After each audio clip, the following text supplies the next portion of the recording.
I was weirdly excited about this Wales squad. The most I have been for quite a while, I think, since Wales were genuinely good. But it's Steve Tandy's first squad, this is. I think because it feels like the start of a new era. Maybe it's because this squad is the only part of the Autumn Internationals Wales can't lose. Yeah. Like, it's the one moment of like, oh, brilliant, it's Autumn Internationals. And we can't lose. That's a really novel feeling for a Welsh fan. Sure.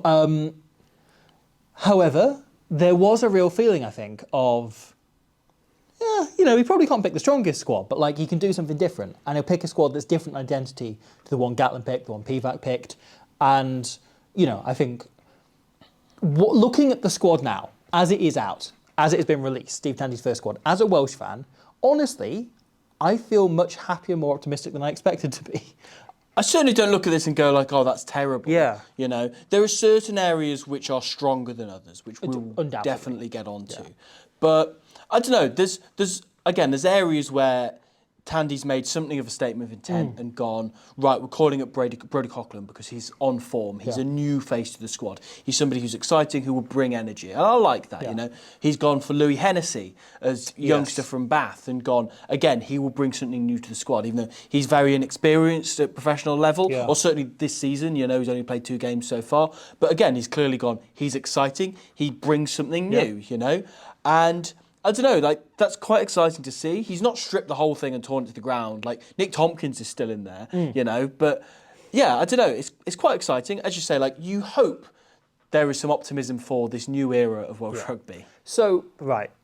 This has been a thing that's cropped up a few times. People that are, like, very in the Welsh rugby circle, and people who aren't has been like, wait, what? That's new, right? Steve Tandy has been to pretty much every single regional home game this season. And the ones he hasn't been at, he sent one of his coaching team along. But we've seen him a few times the last couple of weekends do 2 games in a row, right? He went from Cardiff to Bridgend, which isn't that far a journey, right? Like, it's easier than when the Ospreys playing in Swansea. Yeah. But the backsand of coaching. Yes. He went from one game to the next, right? And he was there stacked up and he saw the games back to back. And then again, like, he was at, every home game this weekend.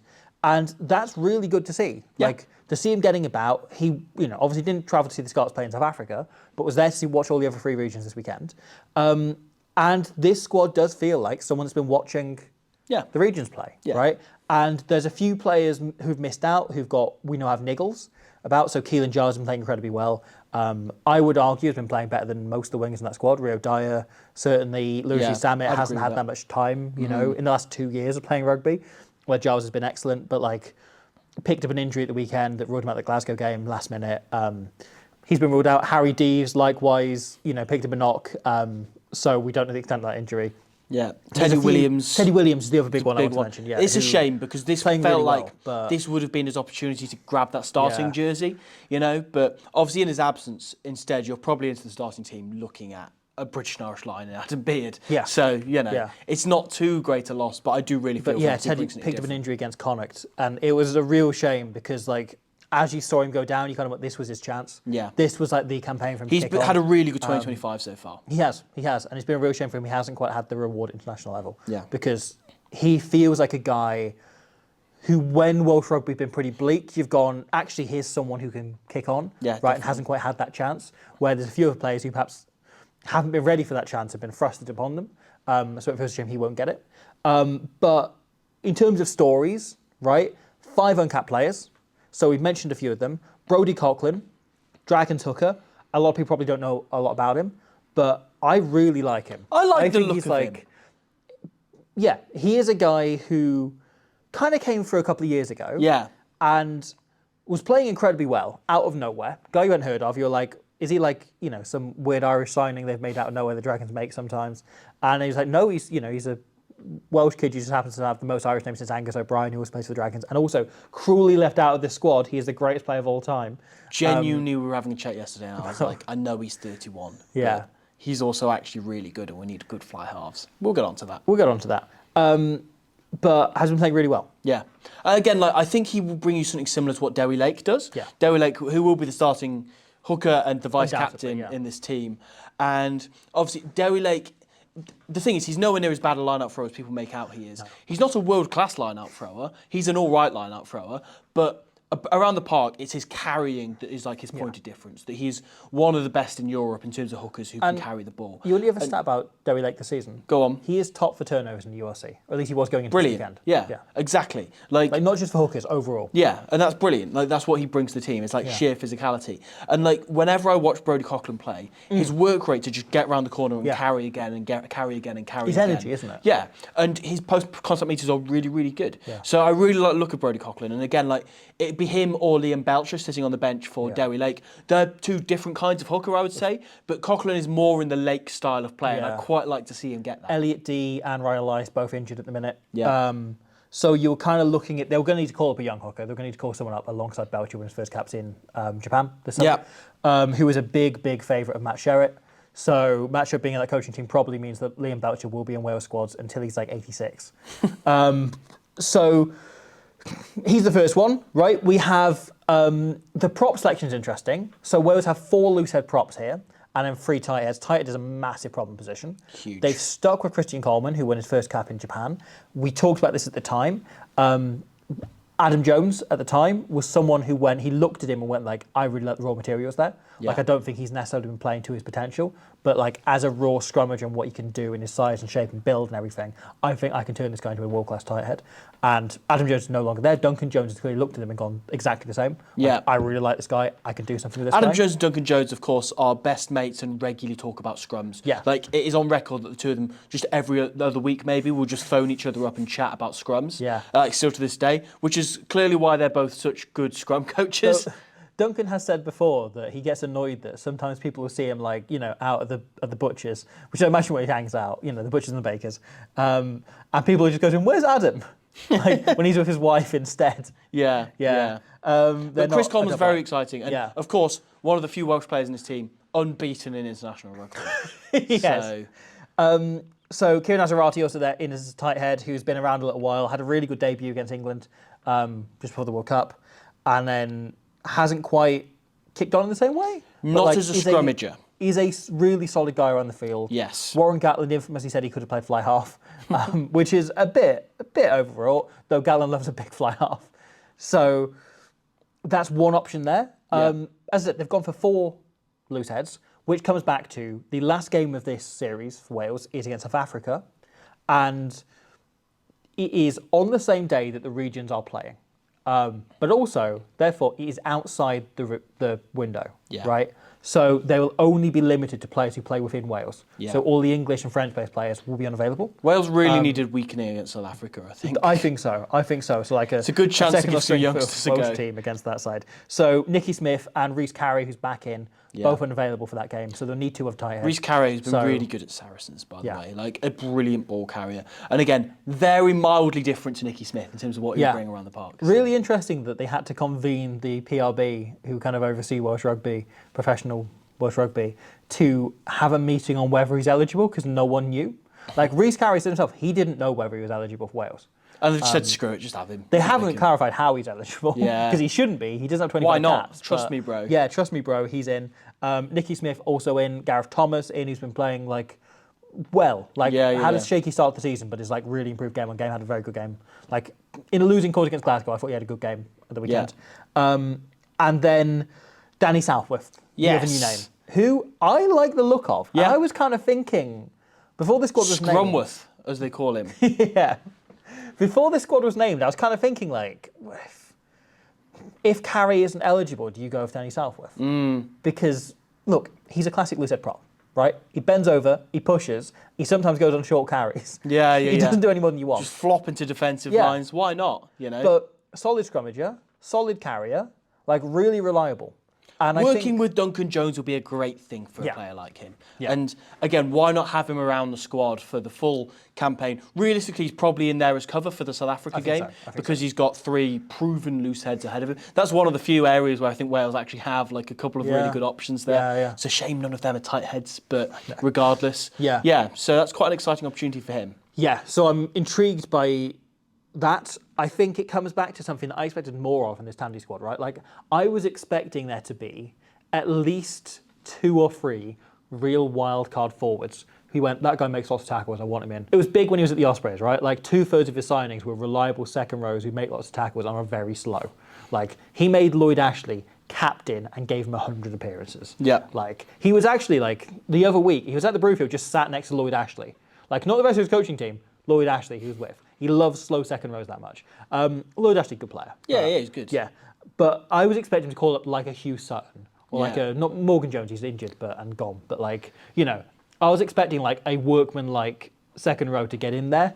There's something similar in James Fender. Yeah. Not quite that kind of player, but a huge presence at set piece. I really like James Fender. I really like James Fender. I would kind of be tempted to start him if I was Tandy. Just because, again, like after Adam Beard's left the Ospreys, he's taken that responsibility of like, I am the line-out king now. He's even started wearing a black scrum cap to make up for it. There we go. So I was at his first professional start, which was against the Sharks, other than a brief spell at Jersey Reds in the Championship. At the I was going to say the Harlequin Stoop, the Twickenham Stoop. About this time 2 years ago. Mm-hmm. And I came out of that and I remember tweeting like, invest in Fender coin. Like, invest in James Fender. Like, this kid is quality. This kid is excellent. Because he came in, he'd never played, he's never started professional level before. He'd got like 2 or 3 appearances off the bench for the Ospreys and obviously played in the Championship. There was no Adam Beard, there was no one else injured. There was like a bit of an injury crisis at the second row. The squad budget had just been slashed and it was that season where the Ospreys had like, Toby Booth got rid of everyone over the age of 30 in the squad at once. So like Alan Wynne-Jones had just retired, Adam Beard was at the World Cup still. And he went, okay, right, I've got to run a line out on my first start against a team that included a couple of Springboks. I think it was Marvin Ory playing, I think, against him, and like, you know, like fringe Springbok players. And he was flawless, right? And he stole a couple of lineouts. He managed them all incredibly well. They scored 2 mauls. And he just kind of went like, this kid is quality. And from there, he's only built. And he was going to be in the Six Nations squad the year after. Then picked up an injury in the last game against Perpignan before that. Missed out. Then again was like in consideration for the squad this year's Six Nations, but then got banned against Cardiff and ended up missing the last few games, so wasn't included. But big guy, gets around the field, works incredibly hard. Wales need those, honestly. Really like subtle, soft hands as well on him. Yeah. Wales do not have the biggest pack. And the first thing that stands out about James Fender is that he is a big old unit. And again, like as somebody who is confident running lineouts and calling lineouts, and again, especially with Teddy Williams just being ruled out, that is a really good USP for him. And he can put pressure on a British and Irish Lion here in Adam Beard. So yeah, Fender's only getting started. A bit more of a carrier than Adam Beard as well, which is a nice option to have. So indeed. I think there's a chance that we go into this Fender being on the bench, but maybe by the end of the Six Nations he's starting. I'd love to see that. It's a big year for him. So, looking at the back row, they have Morgan Morse. It's been called up from the Ospreys. Another young kid who's a brilliant ball carrier. Very exciting player. What do we reckon to Morgan Morse's first call-up? There's an intriguing thing, right? It was in consecutive weeks. James Fender put in a man-of-the-match performance against the Scarlets on Boxing Day and was exceptional. Was like one of the best second-row performances I saw that year, which is absolutely everywhere. And it was the appearance made Gatland kind of raise his eyes and go like, oh, interesting. Raise his eyes, like pull his, A week later, Morgan Morse pops up and does this. They're putting on screen now, like on the muddiest field imaginable, scores this try, had already been, like first came to, I don't know if like you were the same, but like first came to my attention playing like under 16s. It was when he scored like a super viral try, running it in from 50 odd metres, and then proceeded to do that at age grade. Is the most capped Wales under-20s player of all time. But still, he's been playing for them forever. Yeah. He is a big boy. He is very fast. Every time our mum watches him, she says, Morgan Morse big as a horse. So that's very good. He's a big, big lad. Congratulations to friend of the channel, Yeston Thomas, who obviously is friends with him, was at school with him. Big day here, him getting a Wales call up. Look, he's someone who loves, like, is incredibly fiercely competitive and backs himself as well. So he'll love this chance. Lightning quick, very different to every back row we have available. Like, much more in the mould of that kind of, like, Henry Pollock that's come along that people love, of, like, really exciting, mobile, nippy back rower. Once again, even if he doesn't play in this, he gets to train with Talupe Faletau. Is that not the best thing for his development at this stage in his career? That's brilliant. You know? So I think great for him. I think probably a good thing long term that he was given a pre-season to build up, and has been starting all 4 games of the Ospreys so far this season. Played at 7 this weekend, where I thought he was the Ospreys' best player against Glasgow. Like, the team struggled, but he was excellent. And I'm not sure 7 is his position going forward, but he was really good there with the slightly more space he got than at 8. Right, where he wasn't being asked to, from a role point of view, he wasn't being asked to carry tight. He was in the wide channels a bit more and able to kind of use his pace a little bit. So that was a really interesting option. We'll get onto the exclusions, but yeah, I think there is a decent chance we see him on the bench and being used as an impact player, which is where I think he's done a lot of his best rugby for the Ospreys so far. Yeah, it's a toss-up between him and like Tame Plumtree, who's obviously been quite good in that role off the bench for Wales. Obviously in the summer he was brilliant against Japan. So, but there's also Tame Plumtree. Yeah, but it's an exciting couple of options to have. No, isn't it? It is. But you mentioned there a couple of exclusions. Yeah. The most notable one is that just before the squad was announced, Will Rowlands announced his retirement for international rugby. Yeah. Decided he didn't fancy playing for Wales anymore. You know what? Fair enough. He's 34. He's got 41 caps. Been playing for Wales for 5 years now. Fair play to him. Decent time to call it a day. A couple of years out from a World Cup. Yeah. Realistically, he probably won't be making. Yeah. And he's just, not long come back from an injury. He's been playing for Racing 92 in France. Fair play. He can enjoy the rest of his rugby career, put his feet up. So cheers for Rowlands. This is the Gareth Davis gambit of he was about to be left out of the Wales squad and then retires. He's like, no, you don't want me. No, I don't want you actually. Yeah. No, I don't want to be in the squad anyway. I think there's a bit of that. But yeah. But I think there's a chance for both Fenders you mentioned, Rhys Davis, who has caps, but has had a really disjointed because of injury career. Mark Jones said something really interesting about him pre-season, which was basically reading between the lines, I think his diet wasn't right. Right, okay. And he was getting injured a lot because he wasn't doing enough away from the training pitch. Sure. And he wasn't maintaining his body in the right way in terms of diet, muscle and exercise mass, and everything, muscle mass and so on. And they've now sorted that out. They've had him see a specialist and everything. That's and great. Now he's hopefully going to touch wood, going to be in better shape, which would be great because he's a serious player. Yeah. And likewise, Freddie Thomas, who I thought was very good in Japan as well. Yes. Another young second row. Yeah, no. So I think Wales have got options there to cover Will Rowlands. Sure. Who's had a weird career, but been a very good player for most of it.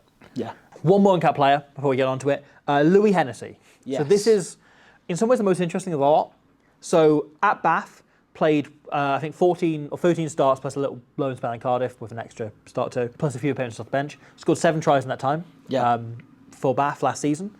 Has only played once this season. Yeah. Right? Played once in the Premiership Cup, once in the Premiership, played at the weekend against Leicester Tigers. Was pretty quiet. Yeah.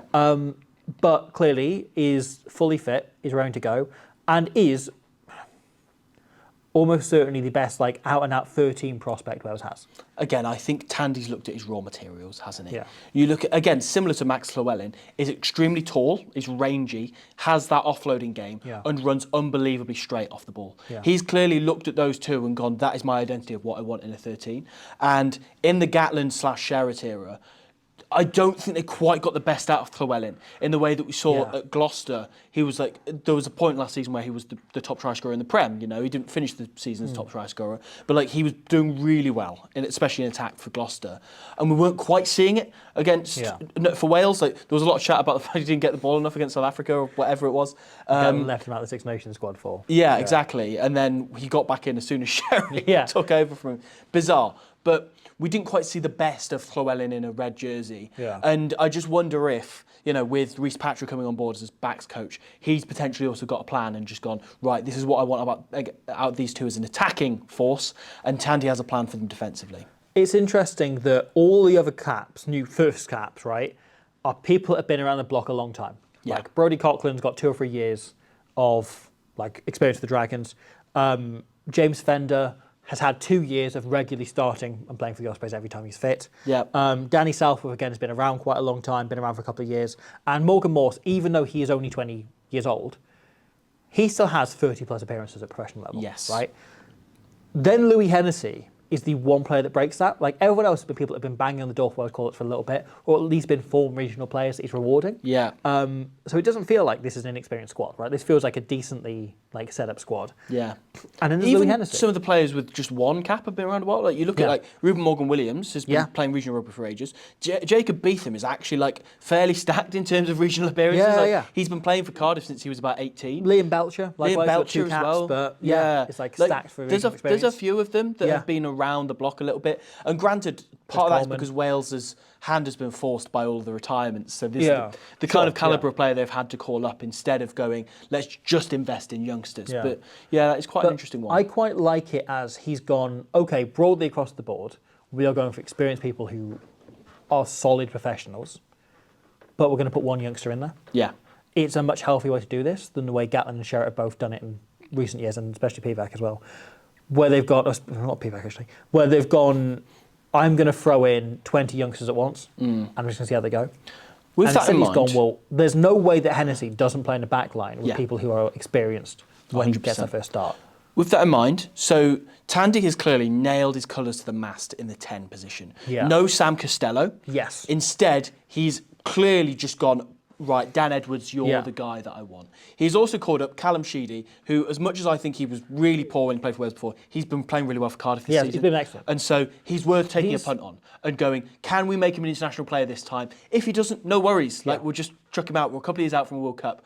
But if there's ever a time to make him into an international player, it's probably now, isn't it? These 4 games for Callum Sheedy have been the thing I've been wanting to do for a long time, which is look like a senior player. Yeah. Right? Rather than look like Callum Sheedy, who is an unbelievable system player. When he's being told what to do and what patterns to run, he is one of the best at executing. When they go, you run the game yourself, Callum Sheedy, he goes back into a shell a little bit, or he panics and does wild things. Yeah. And I feel like finally, after quite a long time of wanting to do this, of like 5 or 6 years it's been, when his first cap in 2020, so like, it's been 5 years of wanting him to develop in this way and going like, that should only take a year. This season, it feels like finally he is stepping up, right? And in moments where the game needs to be taken by the scruff of the neck, he's finally doing it, which is something he was never doing at Bristol and never doing at Cardiff. Like he was. I always know you did it a bit at Bristol. Whenever he was the big Billy Big Bollocks of the team, he'd do it really well at Bristol. But when he came to the Wales fold, he was sitting on the bench with Dan Biggar, who is like the most extroverted fly off there is. I think at Bristol though, like Bristol are one of the most system-led teams in the world. Yeah, and his thing with Bristol was always like, okay, I will call the next play from our playbook. Yeah. Right? It was never like, no, I'm going to break it, I'm going to do something different. That's fair. He never got into a scrap with Pat Lam, did he? No, exactly. Like he never broke the system. He never went like, well, I feel like this season with Cardiff, he's been like the much more mature player I wanted him to be for a long time. Yeah. And I'm like, I see enough in him that I'm like, no, he's the guy I'd want on the bench alongside a more senior experience, or more like inexperienced talent Dan Edwards, who's been playing really well. Yeah. And like his touch for Luke Morgan's try at the weekend is lovely and just like sums up what he brings to a team, like the little like burst of pace and the ability to like create a short side and create some space there. Absolutely. Really, really lovely. And then his composure and, you know, the other thing you add in, right, mentioning Dan Eds, is his goal kicking. Yes. Which has been excellent. You know, he nailed the conversion in that try in the corner. Callum Sheedy's goal kicking has been very poor. Yeah. And it's the one question mark, right, is the fact that Sheedy's goal kicking has been poor, Sam Costello's has been poor. I don't know. That's a question mark. However, there is another fly-off in there, which is the one thing that I don't understand. The thing in this squad that makes the least sense to me is Jared Evans back in. Yeah. I mean, he's been, obviously, whilst Marcus Smith's been on his Lions rest, he's taken that 10 jersey for Quins and has, by all accounts, been all right. And, you know? Quins are bottom of the Premiership. Yeah. The only game they won was when Marcus Smith came back in and gave them shape and structure. Yeah. I think what I've seen, and I can't pretend to have seen every Quins game this season, of Jared, he's just been very loose. Yeah. And very all over the place and very like the parody of Jared Evans we think of. Like, he is the player that people think Marcus Smith is. Yes. You know? In that he's all flair and all talent and no like actual ability to control the game. Where Marcus Smith actually like came in and showed that, no, if you add a kicking game into that, then it's quality. So this is my theory on the Wales 10s. He's picked 3 people who can be quite loose in a way. And I think that especially because you look at those and you probably think he's going to start Dan Edwards, right? Yeah. He's probably the one in the driver's seat at the moment, but obviously that'll all depend on how they train and all sorts. I would imagine a lot of the rigid game management is going to be put on Thomas Williams because he's really like matured and rounded out that area of his game. I mean, he's always been quite good at it, but you know what I mean? Like he can be the guy in charge.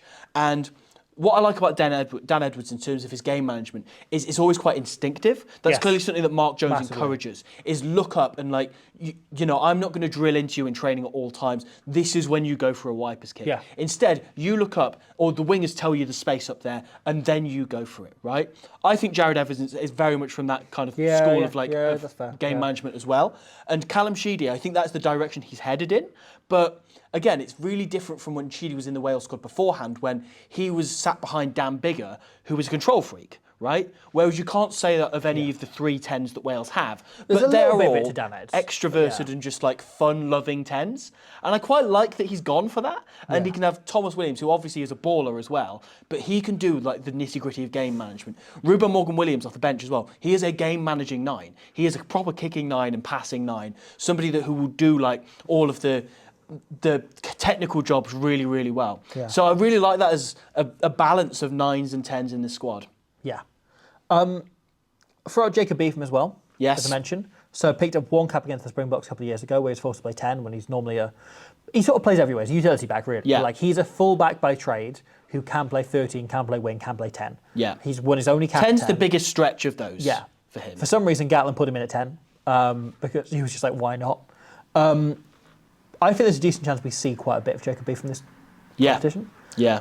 I think good he bench is option as well. A proper serious international caliber player. Yeah. Like, he's a really solid, reliable dude. And he's the sort of guy, right? And like Cam Winnett's another exclusion that hasn't got in. Who I like Cam Winnett a lot. Brilliant on the high ball. Picks lovely lines. There have been some questions around the rest of his game. But Jacob Beetham is just like incredibly reliable. Yeah. And look, again, Steve Tandy at the Ospreys picked Dan Evans for like 800,000 games endlessly because he just liked the boring, reliable fullback. Yeah. He liked the fullback who was just like really good basics, really good on the high ball, really good at covering the ground. Uber physical as well. Yeah. Jacob Beetham. That's what I like about him. Yeah. That again, if you stick him in the centres, that he will make decent defensive reads and he will make big hits. Yeah. And I like that about him. And again, he can run quite direct. He can do what I get the impression that he's quite a mouldable player and that Tandy will probably quite like that. And again, Reece Patchell working in the backs, like he will probably quite like that. Do you want a stat? Go on. Over the entire time that Steve Tandy was at the Ospreys, they only ever had 1 specialist fullback in the squad at a time. It was Richard Fussell, then it was Dan Evans, and if they needed to fill in, they moved a wing or a fly half there. Yeah. So Dan Bigger played that a little bit, Sam Davis played that quite a lot when they had to, and Keelan Giles played that once. Yeah. He is a guy who clearly, like, that is something you can read into. A lot of it's like, oh, it's the piece of the side, whatever. He had a budget there to sign a second fullback. Any other coach would do that. Clearly, he sees the fullback as like a core part of the identity of the team. Yeah. So I imagine whoever he puts in fullback, he will want to stick with. Yeah. And I go with like what he valued in the fullback at the Ospreys is not what Blair Murray brings you. Blair Murray and Jacob Beetham are your 2 fullbacks. Is Murray in more as a winger? Yeah. Question mark. Is Jacob Beetham going to be the fullback? Yeah. I don't know. That is the question. I think in the back 3, there's a couple more things that we just need to touch upon. Yeah. One of them is the return of Lewis Rees-Zammit to international rugby. He scored a brilliant try for Bristol Bears on his comeback game. Turns out Lewis Rees-Zammit's still fast. Cool. Yeah. It's good to know. Well done to him. He's fast, but now Taylor Swift knows who he is. Yeah, so he claims. Yeah. I'm not sure Taylor if I believe Swift sent that. him a note, then promptly forgot that she wrote it. According to Lewis Rees-Zammit, Yeah. she did. Anyway, there's one notable omission that a lot of people will talk about, and there's a bit of chat around that I think I really understand, and that is a very exciting Cardiff back 3 player by the name of Tom Bowen, who has scored 5 tries in the opening 4 games of the URC this season, also scored 3 tries in 5 games of the URC last season, I believe, and has looked electric. And I'm quite gutted to see him miss out. Him and, as you mentioned, Keelan Giles before, who got his first cap in the summer and looked really good in that game. But Tom Bowen, I think, is kind of the most exciting youngster in Wales. I get why they've not picked him. Clearly, they want him to have a bit more time to just focus on his own game. Yeah. But the other part of me just wants to scratch that itch and see what he's like at international rugby, because he's an exciting player who has not really made many mistakes, and you want to make the most of that. I think Gatlin would have put him in. Yeah. I think Pivac would have put him in. I think Sherritt would put him in. I think it's a clear statement of who Steve Tandy is as a Welsh coach that he hasn't. Yeah. I come back to another thing from his Ospreys days, right, when Keelan Giles himself came in as a 19-year-old, or 18-year-old even, and was unbelievable. Scored, I think it was like 7 tries in his first 4 games. Sure. And was just like on this unbelievable form. And then they played Munster. And Munster just peppered him with high balls all day and just put the ball behind him all day. And he had a nightmare. He had a terrible game.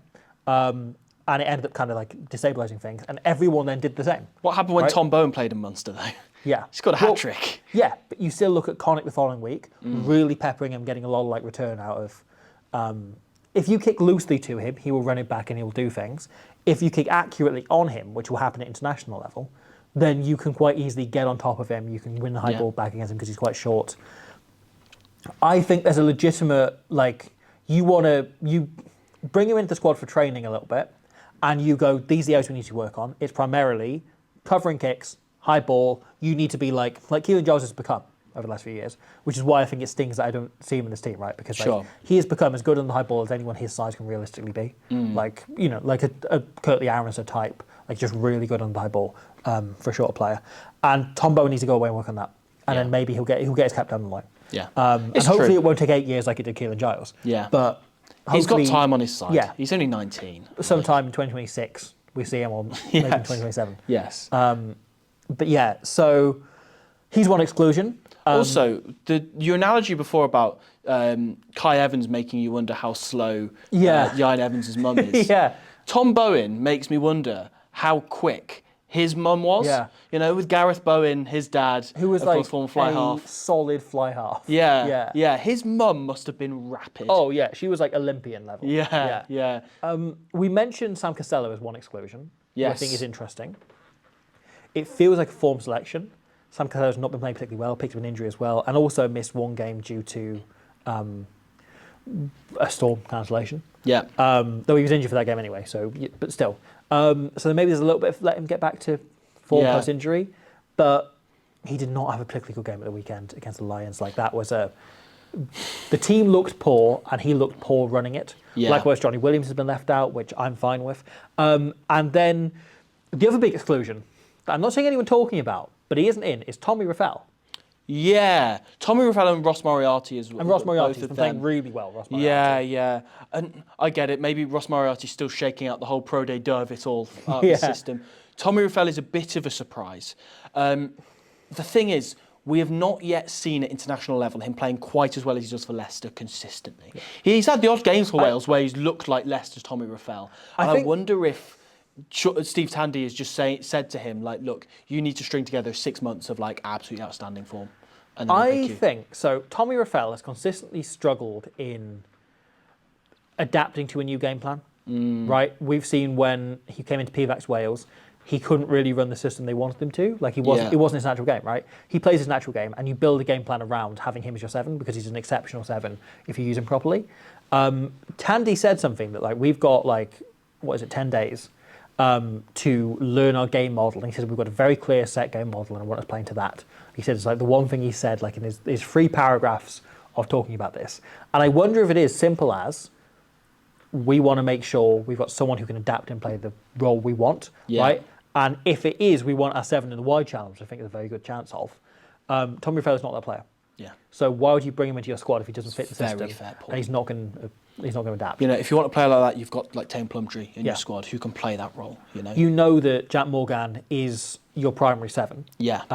You can move him to 6, you can move him to 8. But if you're building a game plan around him being your 7, Tommy Raffel is not a like-for-like replacement. No. So suddenly you're having to replace someone else. Nowhere near an attack. And so you then end up moving someone else in. Maybe they are looking at Morse as a 7. Maybe that's why he played that the weekend. It was like a Tandy request. It's possible. It's possible. Yeah. Having someone quicker in those wide channels and that 7 shirt. I don't know. Yeah. But yeah. Anything else to cover in this Welsh squad? I think we've covered it quite comprehensively. I think that's been much more comprehensive than we expected it to be. Yes, than anybody asked for. Yes. Okay. In a word, how are you feeling about Wales' chances? In a word this autumn, and a word Argentina in particular, the first game up. I mean, lose. Yeah. But maybe fun. Yeah. I lose, but better. Okay. I think better than I was. Yeah, okay. It was hard to get worse. Yeah. Expect the WOU to right now, as he did hours after the Japan win, they came out and went, we're cutting regions. Look, expect them within an hour to say, we are going to publicly execute Matthew Morgan. Why Matthew Morgan? They're just going to pull someone that everyone liked. Okay. Just to bring the mood down.